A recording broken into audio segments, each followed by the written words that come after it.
Bisa sempurna di mata manusia ya, meskipun pasti tidak ada yang sempurna di mata Allah. Jadi apa yang beliau kemukakan Pak Yai Muhsin tadi itu sebenarnya adalah puncak dari yang kita pelajari tentang ikhlas dan noto lagu. Ketika beliau bertanya kepada kita atau mempertanyakan yang beliau sudah tahu jawabannya, jane awake dhewe iki nyembah Gusti Allah ki apane sing disembah, ngono ya. Kini sembayang ini jane sembayang nang apane, terus dan seterusnya ya. Kan jawabannya memang belum kita sebut tadi. Itu kan jawabannya adalah walam yakullahu kufuwan ahad, itu jawabannya. Tidak ada apapun atau siapapun yang menyerupainya ya, Pak Muzamil ya. Kalau saya bisa menjawab ikine yang kita sembah itu ininya, kalau kita bisa merumuskan berarti ayat itu tidak berlaku. Kalau kita bisa merumuskan Allah, berarti dia tidak walam yakullahu kufuwan ahad. Jadi kita tidak diperkenankan oleh Allah untuk bisa merumuskan Allah. Maka kita jangan coba merumus-rumuskan, wis dirasakno, dilakoni, iku isone ngono tok. Karena kalau kita ngerumus-rumuskan itu membatalkan ayat walam yakullahu wanakat atau mungkin laisa kamitslihi syai'un. Satu. Terus beliau melebarkan kepada satu dialektika man arafa nafsahu faqad arafa rabbahu wa man arafa rabbahu faqad arafa nafsahu, kan gitu kira-kira. Beliau sudah mengantarkan kita untuk lho kowe iki ra duwe apa-apa, kowe iki ra iso apa-apa gitu ya. Nah, kita sempurnakan untuk pembelajaran kita. Kowe iki menungso ora ming ora iso apa-apa, ora ming ora duwe apa-apa, kowe iki ra ono. Jadi puncak pengetahuan manusia adalah sadar bahwa kamu itu tidak ada aslinya. Yang ada hanya Allah. Begitu kamu ngerti ketiadaanmu, kamu akan sampai kepada satu kesimpulan yang ada hanya Allah. Jadi kalau ada kamu itu sebenarnya bagian saja dari kehendak Allah. Kowe ono ora ono ki terserah Allah. Dan kita ini tidak ada. Jadi kita ini bukan pihak lain. Ngerti ya? Ini Tuhan satu pihak terus kita. Kita bukan pihak lain, kita ini bagian dari ini. Kita ini bagian dari Allah. Makanya ilaihi rajiun, jadi menggang sedelet engko bali menenang sejatining. Dudu jalmo, nek jalmo kan makhluk. Jadi kita tuh ndak ada.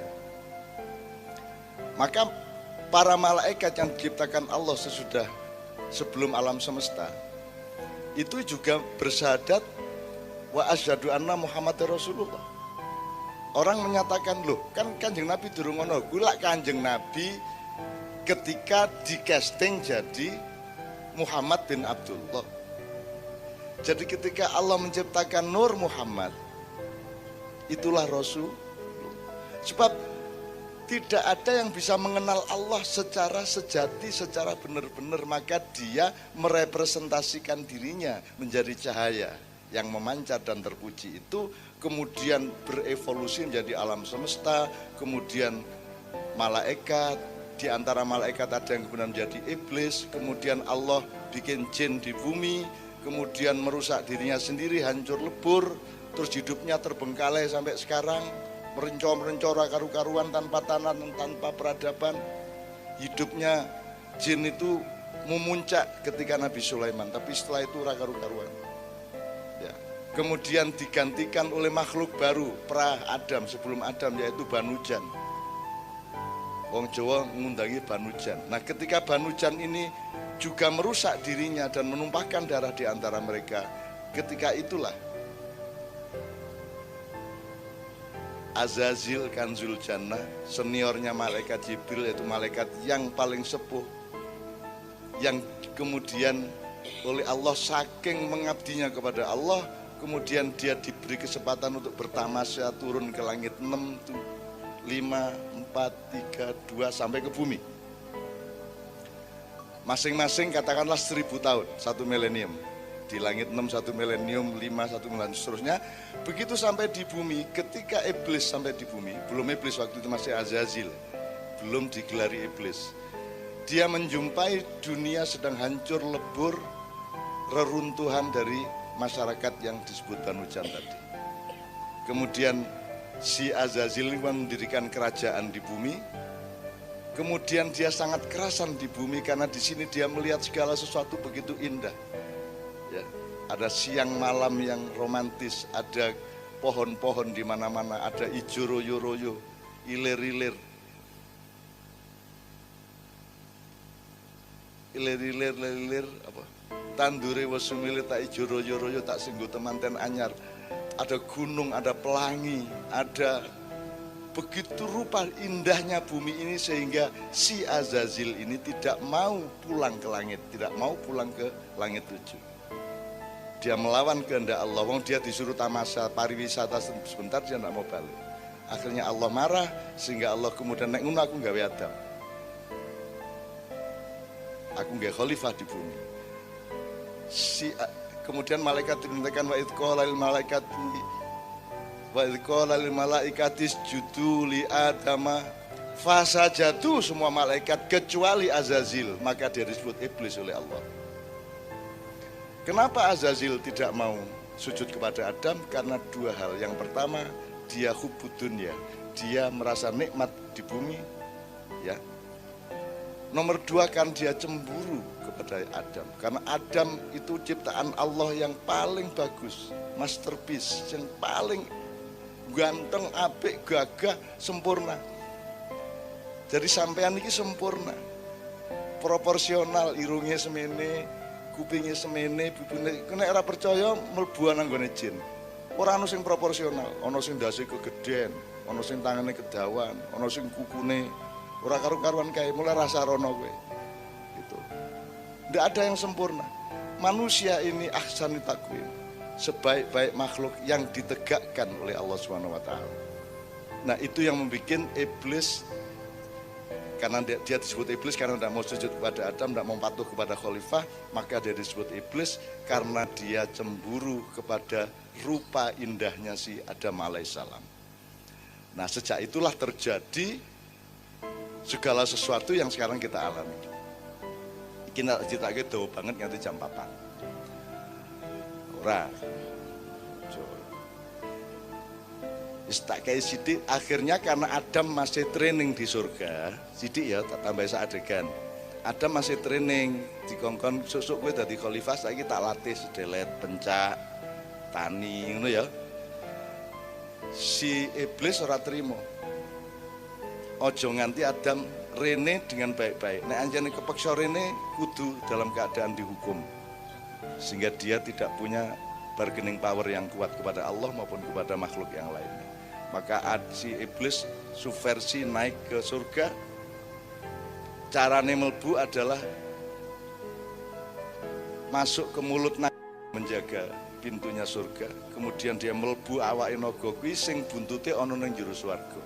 Kemudian keluarlah si iblis itu di dalam surga. Kemudian dia mencari Adam dan dia berpikir Adam harus kena.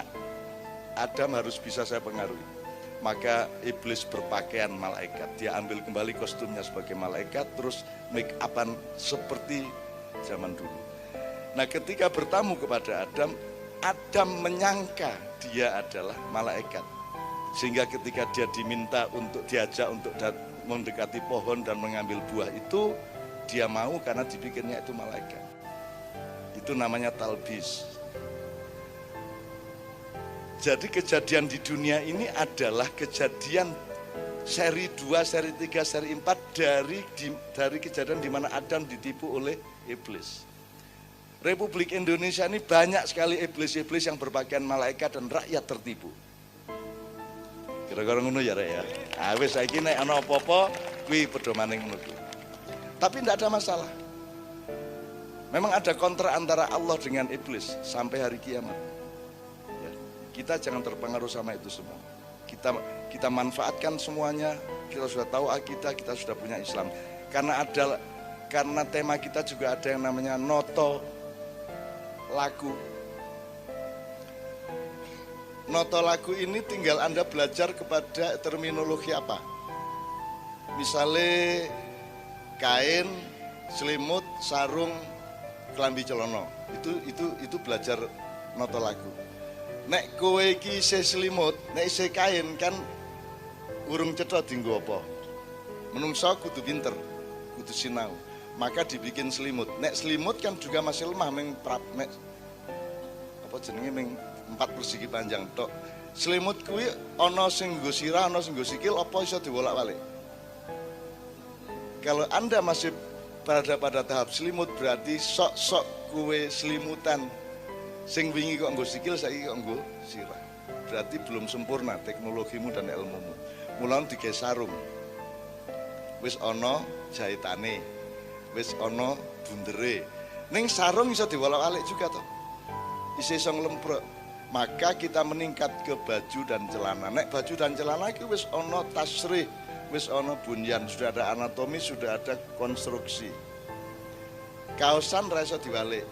Ya nek diwalik ora penak ning gulu, ya ora. Kathok celana ora iso diwalik, ya ora. Iso ora kowe celanoan kok walik. Nek nguyuh bingung kowe engko. Nah, itu berarti sudah ada tatanan, sudah ada tata laku, ya. Sudah menata. Itu kalau kayak pakai kain. Saya kasih contoh satu lagi misalnya, kembali ke bluluk. Wong Islam ki wis entuk kerambil, wis entuk klopo, sehingga sudah ada struktur yang jelas di dalam ilmunya. Ana sing njaba dhewe apa kulit sing alus.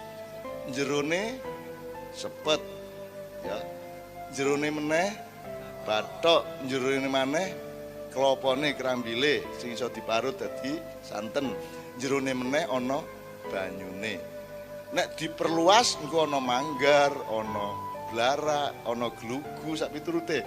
Sudah ada anatomi, sudah ada pembagian-pembagian yang ilmiah. Jadi agama Islam sudah sampai pada kelapa. Ketika Nabi Musa dulu baru cengkir. Enggak, baru bluluk. Ketika Nabi Daud baru cengkir, ketika Nabi Isa baru degan. Sekarang degan mandek sebagai degan, tidak mau berkembang jadi kelapa. Kelemahan orang Islam adalah kowe iki wis duwe klopo, ngopo kok kowe iki isih bluluk sikapmu? Nggih mboten. Kowe iki wis klopo kudu wis ngerti fungsi masing-masing. Kowe sepet ora entuk ngonek-ngonekke bathok rasa bagusi karo sepet. Rasa aku atos lho, nek kowe lak sabut. Aku iso dadi sapu jare sabut. Nek bathok lara iso. Ora usah ngono kuwi. Semua pada fungsinya masing-masing. Orang Islam seharusnya sudah sempurna. Sudah memimpin dunia kalau berpikir secara kelapa. Cuman kebanyakan orang Islam isih degan. Kuwi lumayan jane nek degan. Ning oke sing isih cengkir. Dan kebanyakan umat Islam isih bluluk. Jadi bluluk ya mung semene iki urung ana sabute, urung ana dadi kowe mung bluluk. Medeni wong kok di bluluk isane mung dibandemke. Ketika kowe Allahu Akbar bluluk kowe. Nek Allahu Akbarnya kelapa dahsyat, tapi kalau Allahu Akbarnya bluluk kan membandem wong. Ngono kira-kira ya, ngerti ya? Jadi noto laku menurut saya apa yang kamu ambil untuk simbolismenya atau untuk terminologinya, iso klopo, iso kain, iso segala macam. Bisa juga pohon karena Allah memakai pohon, simbolismenya di dalam Al-Qur'an. Kemudian kebun. Surga artinya surga namanya al-jannah bahasa Arab, bahasa Indonesianya kebun atau taman, Mbak ya. Itu. Makanya kalau orang barat Taman Eden. Kalau kita lebih produktif karena kebun, nek taman konsumtif, nek kebun tak produktif. Gitu, menghasilkan. Nek taman kan minggu seneng-seneng. Kan gitu. Jadi banyak sekali untuk noto laku itu banyak sekali Al-Qur'an memberi pelajaran. Bapak-bapak sekalian, mohon maaf ini kita sampai kepada tingkat ilmu yang luar biasa Pak Yai. Sudah sampai man arafa nafsahu faqad arafa rabbahu. Jadi arafa nafsahu itu maksudnya apa? Janjane kowe iki ora ana. Maka ketemulah kepada sing ana. Sapa sing ana? Ya ya ming ahad kuwi, kul huwallahu ahad, ya ming kuwi sing ana, liyane ra ana. Nek kowe kaya ana kuwi ming dianakke, ngerti ora? Diadakan. Pak Edi pengusaha, ya. Apakah dia pengusaha? Bukan, karena besok-besok dia bukan pengusaha lagi setelah tua. Jadi bukan pengusaha. Apakah Pak Edi manusia? Apakah itu Pak Edi? Yang rambutnya agak putih, apa itu? Enggak, dia bukan itu, karena ketika di kuburan bukan itu, dia sudah bukan itu lagi. Tapi ketika beliau dikubur, masih ada Pak Edi enggak dalam pikiran kita? Ada. Jadi bukan ini Pak Edi. Jadi kuwi dudu ono pengusaha, pejabat itu bukan keberadaan, itu cuman pakaian-pakaian saja. Nah, saiki wis. Mas, kuwi kelambimu. Kelambimu kowe apa dudu? Kelambimu kowe apa dudu? Dudu to ming kelambimu to. Ya to. Atine iso kok copot. Nek kelambimu kok copot kowe isih kowe. Oke. Drijimu kuwi kowe apa wekmu? Nek drijimu dilangi tetep kowe ora? Lho. Nek drijimu diketok, kowe tetep kowe ora? Tetep. Nek sikilmu, tanganmu diketok, tetep kowe ora? Tetep. Nek gulumu diketok, tetep kowe ora? Jadi kowe dudu awakmu kuwi. Cetha ya? Ketika dikubur kita sudah menjadi satu dengan tanah, tapi kowe tetep kowe. Jadi kowe dudu kuwi, ngerti ra? Cetha ya? Itu yang namanya man arafa nafsahu, nek rumangsamu kowe iki kuwi. Kowe ora ngerti awakmu. Cetha ya? Nanti sampai ke puncak di mana kita sadar bahwa kita ini sebenarnya tidak ada. Yang ada hanya kul huwallahu ahad. Neng rasa semelang karena Allahus somad. Tiba-tiba Allah kasih fungsi as-somad di situ. Bukan Al-Karim, bukan Ar-Rahman, bukan Ar-Rahim, tapi as-somad. Tempat bergantung. Betul enggak? Tempat bergantung. Terus lam nyalit alam yulat, orang no variabel ahad titik. Itu bukan hanya soal Yesus Maria, bukan soal itu. Ini soal pikiranmu iki rasa pecah-pecah nek Allah titik. Ngono lho. Nek kowe duwe 1.000 ya 1.000 kuwi sing apik. Nek kowe mangan tempe detik itu sing paling enak, sing paling bener, sing paling indah ya tempe kuwi. Sing marake tempe ora penak mergo ning utekmu ana sop buntut. Akhirnya sop buntute ra kelakon, tempene ra penak.